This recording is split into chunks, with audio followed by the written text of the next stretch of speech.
O milagre que veio do silêncio. Gabriela segurava o papel amassado entre os dedos trêmulos, as letras borradas pelas lágrimas que caíam sem controle. Laudo médico: leucemia linfocítica aguda. Prognóstico reservado. As palavras pareciam gritar em sua mente, enquanto o mundo ao redor continuava indiferente. Ela tinha apenas 28 anos, uma filha de 5, Sofia, e um marido que, há 6 meses, havia desaparecido de suas vidas sem sequer um adeus. Agora, além da solidão e das contas que se acumulavam, vinha aquele diagnóstico cruel. Mamãe, por que você está chorando? Sofia puxou sua saia, os olhinhos castanhos cheios de preocupação. Gabriela engoliu o choro e forçou um sorriso. É só cansaço, minha flor. Vamos tomar seu suco? Mas não era cansaço. Era medo. Medo de deixar Sofia sozinha, como ela própria havia ficado quando sua mãe falecera anos antes. Medo de não ver a filha crescer, de não ouvir mais seu riso, de não poder protegê-la dos perigos que ela já conhecia tão bem. Gabriela nunca havia sido de frequentar igrejas. Criada por uma avó católica não praticante, sua fé se resumia a uma oração ocasional antes de dormir. Mas naquela tarde, enquanto arrumava as poucas roupas que ainda tinham valor para vender, ouviu um canto vindo da rua. Não era música alta, nem acompanhada por instrumentos. Eram vozes unidas, simples, como se saíssem do fundo da alma. Curiosa, aproximou-se da janela. Do outro lado da rua, uma casa modesta, com uma placa discreta: Congregação Cristã no Brasil. Pela porta entreaberta, viu homens de ternos escuros e gravatas, mulheres com vestidos longos e cabelos presos, todos sentados em bancos de madeira. Não havia altar chamativo, nem telões, nem palmas. Apenas um homem mais velho, de barba branca e postura serena, que lia um trecho da Bíblia enquanto os outros ouviram em silêncio. Algo naqueles rostos a tocou. Não eram faces de pessoas ricas ou poderosas, mas de gente comum, com marcas de trabalho e preocupação. Ainda assim, havia uma paz ali que Gabriela não entendia. Entre, irmã. Deus te espera. Uma senhora de cabelo grisalho e sorriso acolhedor acenou para ela do lado de fora. Gabriela hesitou, mas Sofia, sempre curiosa, puxou sua mão. Vamos, mamãe? Eles estão cantando bonito. E assim, sem entender bem por quê, ela cruzou a porta. O culto era diferente de tudo que imaginara. Não havia sermões inflamados nem promessas de prosperidade. O ancião, com voz calma, falava sobre a fé como uma semente que cresce no silêncio. Os hinos eram cantados sem acompanhamento, apenas vozes que se harmonizavam em uníssono, como se cada nota carregasse uma oração. Louvai ao Senhor, todos os povos, louvai, ó, todas as nações. Gabriela sentiu um nó na garganta. Quando chegou a hora dos testemunhos, uma irmã se levantou e contou como Deus a livrara de uma depressão profunda. Outro irmão, com as mãos calejadas de trabalho, agradeceu pela cura de seu filho após meses de oração. Não eram histórias de milagres espalhafatosos, mas de uma fé que persistia mesmo quando tudo parecia perdido. Se você tem um fardo, traga aos pés do Senhor, disse o ancião ao final. Ele ouve os que clamam com sinceridade. Gabriela não conseguiu se conter. As lágrimas voltaram, e dessa vez não eram de desespero, mas de algo que começava a nascer dentro dela, esperança. Nas semanas seguintes, Gabriela e Sofia passaram a frequentar a congregação. Os irmãos não faziam perguntas indiscretas, mas a acolheram com uma bondade que ela não encontrava em lugar algum.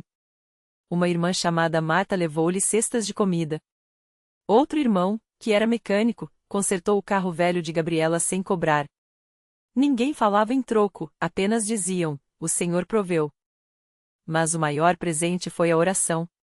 Toda semana, após a Santa Ceia, aquele momento solene em que o pão e o vinho eram partilhados em memória de Cristo, os irmãos se ajoelhavam e oravam uns pelos outros. Quando Gabriela contou sobre sua doença, não houve espanto nem palavras vazias. Apenas mãos que se estendiam sobre sua cabeça, vozes unidas pedindo misericórdia. Senhor, tu que saraste os enfermos com tua palavra, olha por esta irmã. Dá-lhe forças, não só no corpo, mas na alma. Que ela sinta a tua presença como um fogo que não se apaga. O ancião orou com uma convicção que fez Gabriela tremer. Ela não sabia se seria curada. Mas pela primeira vez em meses, não se sentia sozinha. O milagre não veio como um raio. Não houve uma voz do céu nem uma luz cegante. Veio no silêncio de uma manhã comum, quando Gabriela acordou e percebeu que a dor nos ossos, que a acompanhava havia semanas, havia diminuído. No início, atribuiu ao cansaço ou à medicação. Mas quando os exames chegaram, o médico balançou a cabeça, incrédulo. Não entendo. Os níveis de células cancerígenas caíram drasticamente. É como se a doença tivesse recuado. Ele olhou para Gabriela, buscando uma explicação. Você fez algum tratamento alternativo? Ela sorriu e balançou a cabeça. Apenas orei. O médico não tinha resposta para aquilo. Mas Gabriela tinha. Naquele domingo, ela se levantou durante o culto. Com Sofia ao seu lado, de vestido branco e laço no cabelo, ela deu seu testemunho. Sua voz tremia, mas as palavras saíam firmes. Eu vim aqui quebrada, sem fé, sem esperança. Mas Deus, na sua bondade, me mostrou que Ele não desampara os seus. Não foi um homem, não foi remédio, não foi sorte. Foi a mão do Senhor que me tocou. Ela olhou para os irmãos, muitos deles com lágrimas nos olhos. E hoje, não só meu corpo está sendo restaurado, mas minha alma também. O ancião sorriu e fez o sinal da cruz sobre ela. A Deus toda a glória. O batismo nas águas veio alguns meses depois, num rio limpo nas proximidades da cidade. Gabriela, vestida de branco, desceu as águas enquanto os irmãos cantavam a glória a Cristo Jesus. Quando emergiu, sentiu como se um peso de anos tivesse sido lavado. Sofia, na margem, aplaudia com as mãos pequenas, os olhos brilhando. Agora você é filha de Deus, mamãe? Gabriela a puxou para um abraço apertado. Sim, minha filha. Agora somos ambas. Anos se passaram. Gabriela continuou frequentando a congregação, agora como uma irmã ativa, sempre pronta a estender a mão a quem chegava quebrado, como ela um dia chegará. Sofia cresceu ouvindo os hinos, aprendendo a orar antes das refeições, vendo no rosto da mãe a marca de um milagre que não se apaga. Um dia, uma jovem entrou na igreja com o olhar perdido, segurando um papel amassado entre os dedos. Gabriela reconheceu aquele desespero. Aproximou-se e estendeu a mão. Entre, irmã. Deus te espera. E assim, a história se repetia. Não como uma cópia, mas como um eco de uma verdade que nunca muda, que nos lugares mais simples, onde o coração humano se ajoelha em humildade, Deus ainda opera. Não com estrondo, mas com um silêncio que cura. Porque milagres, afinal, não são feitos para serem vistos. São feitos para serem vividos. A jovem, que se chamava Ana, hesitou na porta, os olhos vermelhos de tanto chorar. O papel amassado em suas mãos era uma carta de despedida que nunca teve coragem de entregar. Dentro da bolsa, uma caixa de remédios meio vazia pesava como chumbo. Ela viera ali por último recurso, depois de ouvir no ponto de ônibus uma mulher dizer, na Universal, Deus não desiste de ninguém. Gabriela não precisou perguntar. Bastou olhar para os pulsos de Ana, marcados por linhas finas que tentavam esconder cicatrizes, e entender que aquela dor era familiar. Sem pressa, guiou-a até um banco na frente, onde a luz do sol da tarde entrava pelas janelas e aquecia os rostos cansados. Sente aqui, filha. Hoje você não sai daqui sozinha, disse Gabriela, com a mesma firmeza que Sofia ouvira anos antes. Enquanto o culto começava, Ana tentou se concentrar, mas as lágrimas escorriam sem parar. As palavras do pastor pareciam longe, até que, de repente, ele falou sobre o deserto que precede a terra prometida. Foi como se alguém tivesse aberto uma janela em sua alma. Ela segurou o braço de Gabriela, assustada com a própria reação. Eu não aguento mais, sussurrou, a voz quebrada. Já tentei de tudo. Gabriela não deu conselhos vazios. Pegou a Bíblia que carregava na bolsa, abriu em Salmos 34 e apontou para um versículo: chega perto de Deus, e Ele chegará perto de você. Depois, fez o que Sofia fizera por ela, ajoelhou-se ali mesmo, no chão da igreja, e começou a orar em voz alta, como se estivesse falando com um pai que já conhecia cada ferida daquela jovem. Senhor, esta filha sua está aqui, machucada, mas não derrotada. O inimigo quis roubar a vida dela, mas o Senhor é maior. Restaura, Jesus. Como restauraste a mim, restaura ela. Ana sentiu algo estranho acontecer. Não foi um raio, não foi um som do céu. Foi um calor no peito, como se mãos invisíveis tirassem aos poucos o peso que ela carregava há anos. As lágrimas pararam. E, pela primeira vez em meses, ela respirou fundo, como se o ar voltasse a caber nos pulmões. Quando se levantou, o papel amassado já não fazia sentido. Gabriela abraçou-a forte, e Ana sentiu que aquele abraço era mais do que carinho, era uma âncora. Você vai ver, Gabriela disse, sorrindo através das próprias lágrimas. Deus não só tira da lama. Ele te põe no lugar que você nem sonhava. Nos dias seguintes, Ana voltou. Primeiro, envergonhada, sentando nos fundos. Depois, mais perto. Começou a participar dos grupos de oração, a escrever em um caderno os versículos que o pastor indicava. Uma tarde, enquanto ajudava a arrumar as cadeiras após o culto, Sofia, agora uma adolescente cheia de vida, aproximou-se com um copo de suco. Minha mãe contou sua história, disse Sofia, tímida. Eu também já pensei em desistir. Mas olha onde estou. Ana olhou ao redor, as paredes simples da igreja, as pessoas sorrindo, o som dos hinos que agora lhe pareciam uma melodia de esperança. Lembrou-se da caixa de remédios em casa, jogada no lixo na mesma hora em que saiu dali pela primeira vez. Como é que faz para acreditar assim? Perguntou, a voz ainda trêmula. Sofia sorriu, e seus olhos brilharam com uma sabedoria que não combinava com sua idade. Não é sobre acreditar, não. É sobre experimentar. Deus não é teoria. Ele é real. E aqui, a gente aprende isso todos os dias. Meses depois, Ana estava batizando. O pastor mergulhou-a nas águas, e quando ela emergiu, não era mais a mesma. Não porque todos os problemas tinham sumido, alguns ainda doíam, como cicatrizes que demoram a fechar, mas porque agora ela sabia, aquela igreja, aquele altar, aquelas pessoas, eram a prova de que Deus escreve finais diferentes. E assim, como Sofia e Gabriela antes dela, Ana aprendeu que milagres não são apenas curas instantâneas. Às vezes, são o pão de cada dia, a mão estendida na hora certa, a oração que alguém faz por você quando você não tem mais palavras, a certeza de que, mesmo quando tudo parece perdido, alguém está segurando a sua história nas mãos.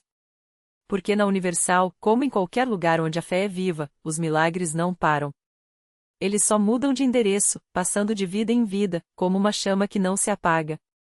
Ana saiu da igreja naquela noite com os pés mais leves, como se tivesse deixado no altar não só as lágrimas, mas também o peso de anos carregando sozinha a dor de uma traição, a vergonha de um divórcio e a culpa por não ter andado certo como mãe. O pastor a abraçou na saída e sussurrou: agora é só seguir. Deus já começou a obra em você. Ela não entendia ainda como, mas acreditou. Nos dias seguintes, as coisas não mudaram de repente. O apartamento continuava apertado, as contas ainda apertavam o bolso, e o silêncio do filho adolescente, Pedro, doía como uma faca. Mas Ana notou algo diferente, ela não se afundava mais no desespero. Quando a ansiedade vinha, ela fechava os olhos e lembrava daquela sensação de ser envolvida por algo maior do que ela, como se, no fundo, alguém estivesse dizendo: eu estou aqui.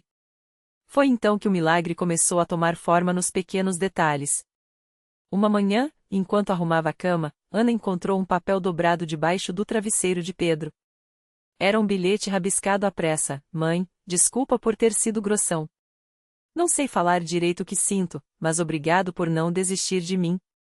Não havia assinatura, mas ela reconheceu a letra do filho. Chorou ali mesmo, ajoelhada no chão, agradecendo. Não era uma cura milagrosa, não era o emprego dos sonhos, era só um pedaço de papel, mas para ela, aquilo era Deus respondendo: veja, eu estou restaurando. Na igreja, Ana começou a servir no grupo de oração das quartas-feiras. Não porque alguém a obrigou, mas porque queria estar perto daqueles que, como ela, chegavam quebrados e saíam com esperança. Foi ali que conheceu Dona Marlene, uma senhora de cabelos brancos e sorriso fácil, que um dia lhe contou: minhas filhas me abandonaram, minha casa foi embargada, mas aqui eu aprendi que Deus não nos dá o que a gente quer, Ele nos dá o que a gente precisa para ser feliz de verdade. Ana entendeu. Não era sobre os problemas sumirem, era sobre ganhar força para enfrentá-los.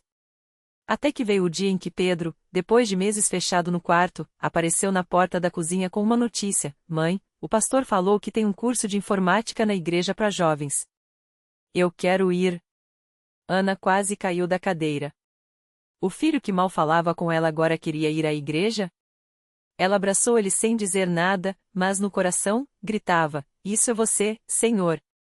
O curso não só tirou Pedro da frente das telas o dia todo, como também o aproximou de outros jovens e, principalmente, dela.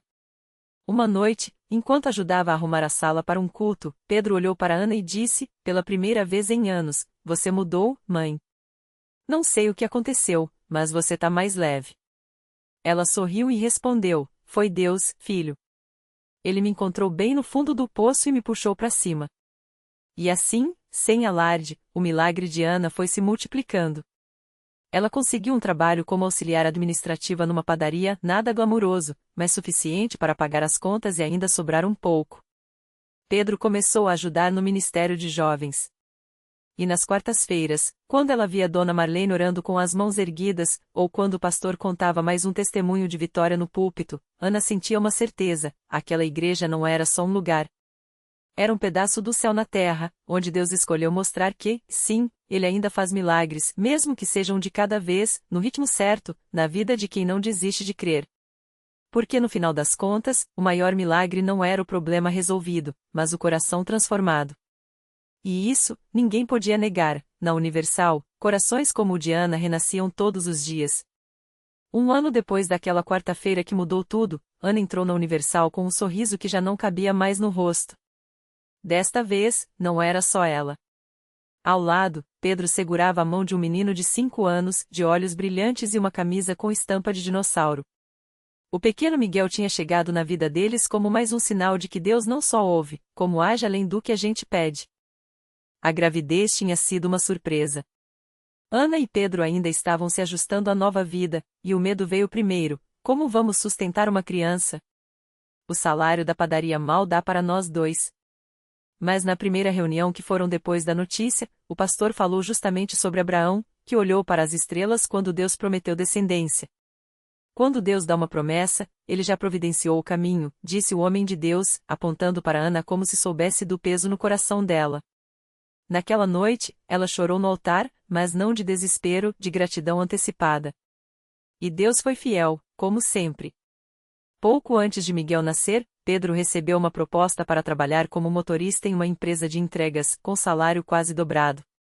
A padaria onde Ana trabalhava fechou, mas no mesmo mês, uma irmã da igreja a indicou para um escritório de contabilidade, onde ela foi contratada como assistente financeira.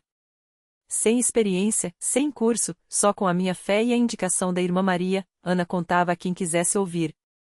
O aluguel que antes era um fardo virou uma bênção quando o dono do imóvel, também membro da Universal, reduziu o valor sem explicação: Deus me falou para ajudar vocês. Mas o verdadeiro milagre não estava nas contas pagas ou no emprego estável. Estava no jeito como Miguel crescia. Desde bebê, o menino tinha uma saúde frágil. Uma infecção atrás da outra, noites no hospital, médicos falando em imunidade baixa com rostos sérios. Até que numa campanha de cura na igreja, o pastor chamou as crianças para a frente. Ana levou Miguel nos braços, trêmula. Quando o homem de Deus impôs as mãos na cabeça do pequeno e declarou: Em nome de Jesus, este corpo é restaurado, algo mudou. Não foi instantâneo como nos filmes, mas a partir daquele dia, as crises diminuíram. Os exames começaram a melhorar. O pediatra, desacreditado, coçou a cabeça: Não entendo, mas ele está se recuperando além do esperado. Agora, enquanto Miguel corria pelos corredores da Universal, rindo, pulando, vivo, Ana olhava para o altar e lembrava da mulher quebrada que tinha entrado ali anos antes. A mesma que chorava escondido no banheiro do trabalho, que tremia só de pensar no futuro, que achava que Deus tinha se esquecido dela. Hoje, ela não só acreditava em milagres, ela vivia um. E não era só ela. Ao lado, Dona Marlene, agora com os cabelos ainda mais brancos, abraçou Ana e sussurrou: Vi você chegar aqui arrasada, minha filha. Hoje vejo você colhendo o que plantou com lágrimas. Ana sorriu, porque sabia que não era só colheita dela. Era de todas as madrugadas em que irmãs oraram por ela sem ela saber. Era dos dízimos que Pedro deu mesmo quando o dinheiro era pouco. Era das palavras do pastor que pareciam feitas só para ela, como se Deus mesmo as tivesse escrito. Quando a reunião começou e o coral entoou "A Deus é fiel", Ana fechou os olhos e sentiu o chão tremer debaixo dos pés, não um terremoto, mas a certeza de que cada passo daquele tinha sido guiado. Pedro, ao seu lado, segurou sua mão e murmurou: "A gente não merecia tudo isso." Ela respondeu sem hesitar: "Merecia não, amor. Mas Deus é bom demais para só dar o que a gente merece." E assim, entre louvores e testemunhos, mais uma quarta-feira se transformava em um marco. Porque na Universal, milagres não eram só histórias que se contavam, eram vidas que se reescreviam. E a de Ana, que já tinha sido um rascunho cheio de rasuras, agora era um poema de restauração, assinado pelo próprio Deus. O milagre completo. Naquela noite, enquanto o pastor orava pelos presentes, Ana sentiu algo quente percorrer seu corpo, como se mãos invisíveis costurassem as feridas que a doença deixará. Os exames que, dias antes, confirmavam um diagnóstico sem esperança, agora estavam nas mãos do médico, que balbuciava incrédulo: "Isso não tem explicação científica." Os tumores desapareceram. Pedro abraçou a esposa, e as lágrimas que rolaram foram de gratidão, não de dor. Mas o verdadeiro milagre não estava só na cura. Estava no perdão que Ana finalmente concedeu a si mesma pelos erros do passado, na reconciliação com a filha que há anos se afastara, e na certeza de que, mesmo quando tudo parecia perdido, Deus escrevia recomeços. Às vezes, o milagre não é mudar as circunstâncias, mas nos transformar dentro delas, pensou, enquanto olhava para o altar onde, meses antes, havia chorado sua última lágrima de desespero. A lição. A fé não é a ausência de tempestades, mas a coragem de dançar na chuva, sabendo que o mesmo Deus que acalma os mares caminha sobre as águas conosco. E se a vida de Ana era um poema, a tinta não era de tinta, era de graça, aquela que preenche os vazios que o merecimento nunca poderia. Naquela quarta-feira, ela saiu da igreja não como uma sobrevivente, mas como uma testemunha. Milagres não são exceções na vida de quem confia, são a regra de um Deus que se especializou em fazer do impossível um "veja só o que eu fiz."